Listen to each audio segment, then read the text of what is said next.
The next major financial crisis won't be coming from Wall Street or Silicon Valley. Instead, it's currently parked right in your driveway. Across the country, millions of Americans are quietly drowning in debt from the cars they already own. And these aren't luxury rides either, just basic transportation. You see, in light of rising interest rates post-pandemic, the bills are catching up. We're talking record high monthly payments, sky-high interest rates, collapsing resale values, and a wave of loan delinquencies rising faster than anyone expected. In fact, this issue has gotten so widespread that it has actually created a new class of consumers, the car poor. These are people trapped in vehicles they can't afford to keep, but can't afford to lose either. And if you're not paying attention, you could be next. So in this video, we're going to be breaking down the hidden mechanics of this automotive debt crisis, from negative equity and repossessions to used car risks, crashing EV demand, and the rare window of opportunity opening up for those who know how to play it right. Because in the grand scheme of things, this isn't just about cars, it's about the next domino to fall in an already fragile economy. And when it does, it won't just take your wheels, it could drag your credit, your savings, and your shot at financial stability down with it. If you want to get an accurate picture of the current state of the US auto market, the best place to start is with the numbers. So with that said, let's allow them to speak for themselves. The average price of a new car in America has now climbed to above $48,000.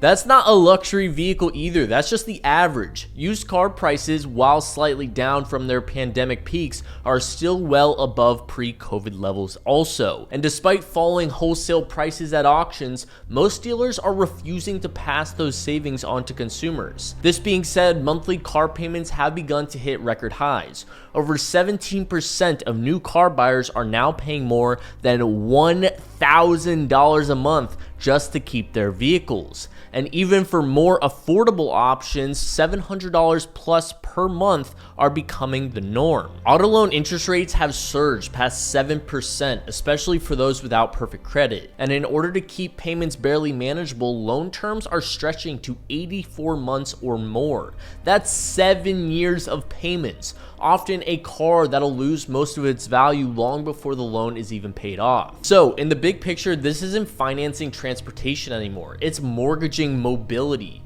And what used to be a symbol of freedom is now starting to look like a financial trap.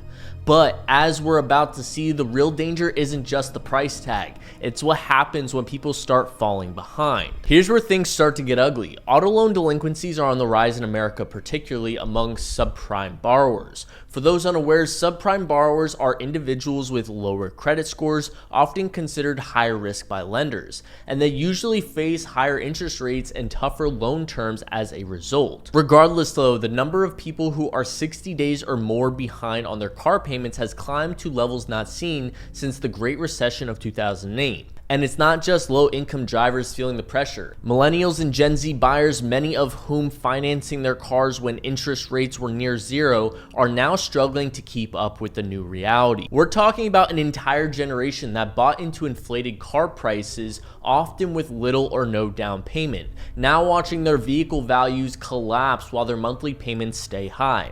It's starting to look eerily similar to the housing crisis in 2008, where an increasing number of people are trapped in assets that are worth less than what they owe. Only this time, it isn't homes being repossessed, it's Toyotas, Kias, and used pickup trucks. Lenders are already reacting, credit standards are tightening, approvals are slowing, and more applicants are getting rejected.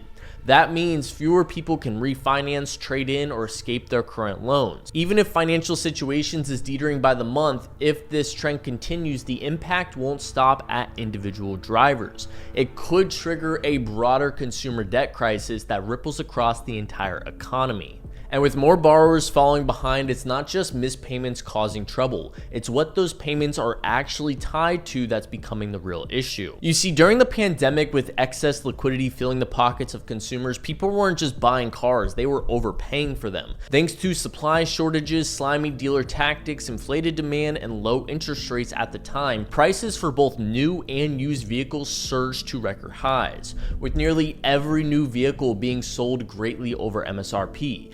like the Hummer EV selling for over $200,000, nearly a 100% markup from MSRP, or the Ford Bronco with a $20,000 markup over MSRP. Even some of the most popular cars on the road like the Toyota RAV4 saw a markup of nearly $10,000. Although the markups from dealers was mainly due to greedy behavior, a lot of vehicles still surged in price due to supply chain issues. But now, as the market corrects and car values fall, millions are finding themselves upside down on their loans, owing far more than their vehicles are actually worth. Remember that C8 Corvette you wanted, but it was double MSRP? Well, now you can actually get one 20% below MSRP. That Hummer EV is now going for about $70,000, nearly a 65% depreciation from its peak price tag. This is what's known as negative equity. For example, imagine owing $35,000 on a car that could only sell for $20,000 today. It sounds ridiculous, right? But regardless, this is the reality for many Americans, because that $15,000 gap doesn't just disappear, it follows you.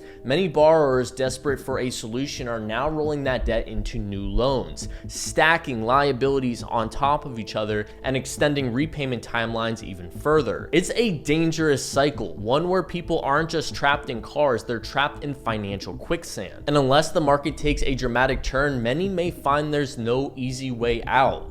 After all, the deeper you sink into that debt, the fewer options you have, and for most people, the obvious escape route is the used car market. But in today's economy, that might actually be a trap of its own. For years, used cars were considered the smart, budget-friendly move for those in need of a vehicle. They're generally seen as reliable, affordable, and a hedge against steep depreciation. But lately, that logic has started to break down. Prices for aging vehicles are still stubbornly high, even as wholesale auction values begin to drop. The reason? Well, because dealers, many of whom bought inventory at inflated pandemic prices, are hesitant to reflect the losses on their lots. So instead of slashing prices, they're holding firm, hoping someone will pay yesterday's price in today's market. Meanwhile, maintenance costs are quietly stacking up, with more Americans holding onto older cars longer. Wear and tear is becoming a real financial burden. Parts are harder to find, labor costs are up, and even routine repairs can run into the thousands. For some, the cost of keeping a used car running now outweighs the savings of skipping a new one altogether. And of course, compounding these issues, the recent implementation of a 25% tariff on imported vehicles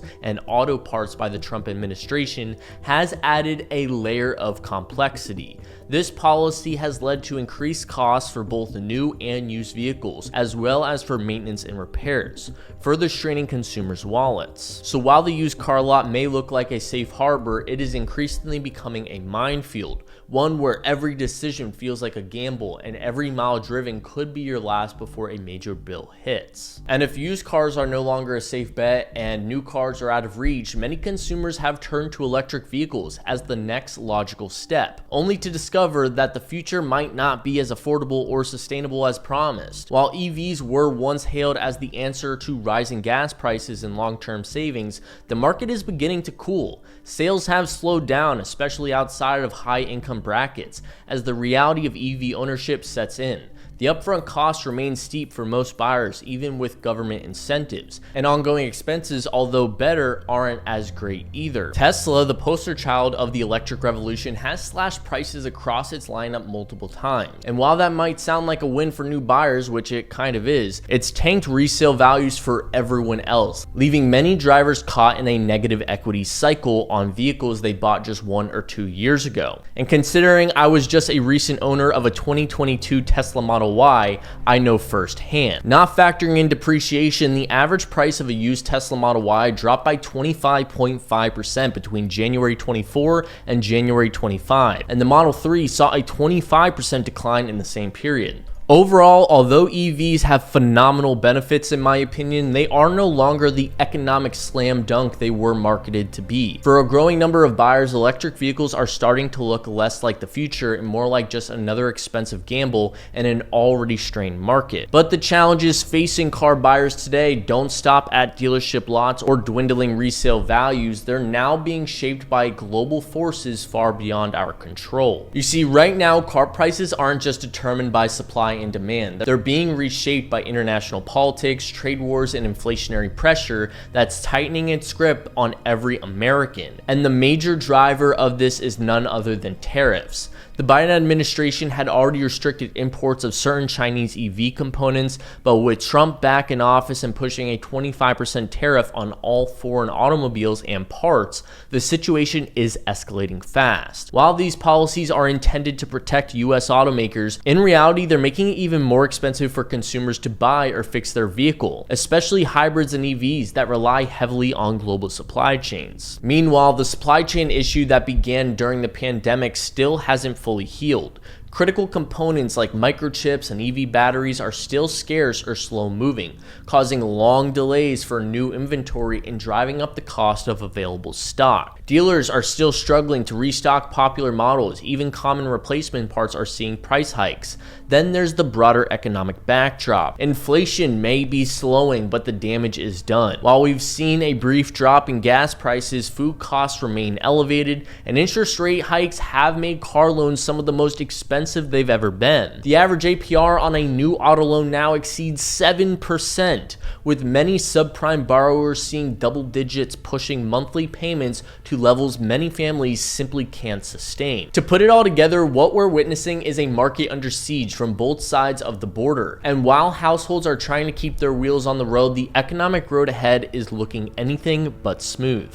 For millions of Americans, the path just doesn't work anymore. The average household is already stretched thin, balancing rent, groceries, and utilities in a post-inflation economy. And when you add a $700 plus car payment, rising insurance premiums, and unexpected maintenance on top of that, there's simply no room left to breathe. What we're now seeing is a dangerous collision between paycheck to paycheck living and the high cost of keeping a car on the road. Oil changes are getting skipped, brake pads are worn thin, and that warning light on the dash ignored until it's too late. What used to be basic maintenance has become a luxury, and the consequences are piling up. Insurance costs are compounding the problem. Rates are soaring, and especially for EVs and luxury vehicles, which are more expensive to repair and often harder to insure, some drivers are seeing double-digit percentages increasing year over year. I'm talking to you, State Farm. But when the numbers finally stop adding up, the car starts disappearing. Repossessions are rising across the board, especially among subprime borrowers. But this time, it's not just isolated cases. It's systemic. We're inching towards a market flooded with repoed vehicles, which could crash prices and wipe out even more equity in the process. It's a vicious cycle. Debt, delay, and default playing out in driveways across the country, and the longer it goes on, the harder it will be to stop. However, I know there's a lot of doom and gloom, but at the same time, not all hope is completely lost, especially for those that play this market smart. Even as the chaos unfolds, there's still a silver lining for those who know where to look, because while the average car owner is getting squeezed, strategic buyers may be entering one of the best windows we've seen in a decade. Used car prices are likely beginning to soften, especially as repossessions rise and dealers struggle to move aging inventory. For patient buyers with good credit or even better, cash, this market correction could become a rare chance to buy low while others are forced to sell. But where you look matters just as much as when. While dealers and platforms like CarMax or Carvana still tend to list cars at inflated prices, buyers willing to do a bit more legwork on platforms like Facebook Marketplace can often find much better deals. Private sellers, especially those in a financial pinch, are more likely to negotiate and less likely to tack on excessive dealer markups or hidden fees. Outside of this, and what I think is an absolute bargain right now, the EV slowdown is another hidden gem. As resale values plunge and Tesla slashes prices, used electric vehicles are hitting the market at deep discounts. For the right buyer with access to charging infrastructure, it's an opportunity to pick up a barely used EV for a fraction of its original price. Heck, I will happily drive a Hummer EV for $50,000 or a Tesla for $15,000. Even those Porsche Taycans are beautiful, and they're going for around $50,000 right now with an MSRP of over $150,000 originally. The bottom line, the tides are turning, and while most people are still trying to survive the downturn, smart buyers are preparing to take advantage of it, because in this kind of market, the real winners are the ones who move strategically, not emotionally. Even though things may seem hectic right now, at a certain point, something has to give. Prices can only stay high for so long when buyers are maxed out, delinquencies are rising, and lenders are tightening credit. And when that pressure finally breaks, we're likely to see a wave of repossessions hit the used car market, flooding it with inventory and sending values tumbling. But unfortunately, that doesn't mean new cars will become more affordable. The recent 25% tariff hike on foreign vehicles and parts is already raising production cost. If tensions escalate and more tariffs are added, manufacturers will either pass those costs onto consumers or scale back production entirely, such as Jaguar that's halted production completely, or Ford that has halted shipments to China. Either way, automakers may soon face three hard choices: slash prices, cut output, or shift focus towards cheaper, low-margin models just to survive. And while this all may sound like a repeat of 2008, there's one major difference. This crisis lacks a clear center like the housing market. Instead, it's a slow bleed across consumer debt, manufacturing, and inflation, all hitting at once. However, if things get bad enough, the federal government may once again feel the pressure to step in, whether through stimulus checks, automaker bailouts, or support from the Federal Reserve. It could add even more debt to a system already buckling under its weight, potentially reigniting inflation at a time where interest rates are still high. That in turn could force the Fed to hike rates even further or keep them elevated for longer, making auto loans even more expensive and pushing car ownership even further out of reach for millions of Americans. Ultimately, as the market begins to crack, those who stay informed, patient, and strategic may find themselves in a once-in-a-decade position to come out ahead. So don't buy into the hype, don't get trapped in a bad loan, and don't assume things will go back to normal. Because the question isn't just whether you'll survive the car market collapse, it's whether you'll be ready to learn how to benefit from it. But what are your thoughts on this whole car poor situation? Is this sustainable, or is it imminently ready to collapse? And is a collapse a good thing? Let me know in the comments section below, and if you found this video informative, be sure to like and subscribe so you don't miss out on videos like this in the future.